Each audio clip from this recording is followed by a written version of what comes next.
यो चाहिँ गुन्द्रुक बनाउने भनेर आज धोएको सागहरू है। यो चाहिँ कति गाह्रो भयो है धुँदा।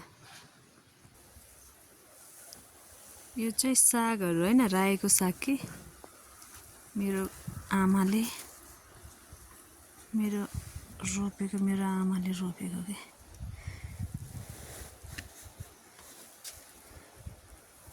रायोको साग हेर्नु न कस्तो राम्रो छ मेरो घर। हेर्नु त। हो यो साग फेरि के साग हो नाम त थाहा छैन है। हो यो सागहरूको नाम त थाहा छैन, तर कस्तो दामी अमिलो हुन्छ। हेर्नु न यहाँ रायोको साग।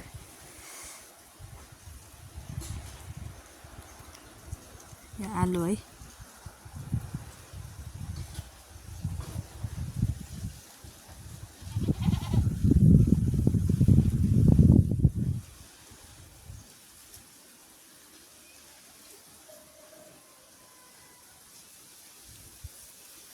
हो वहीँसम्मको आलु हो।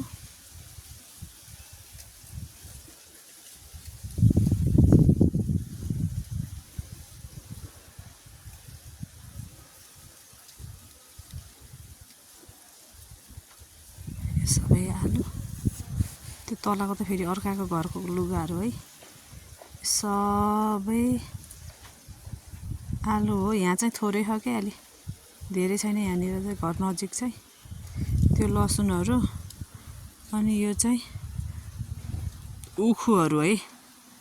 कति राम्रो छ है। शिवरात्रिमा पड्काउनु पर्छ। कति पनि सबै साग रोपेछ। यहाँ चाहिँ मल छ हैन। यो हो के। यो चाहिँ हनी।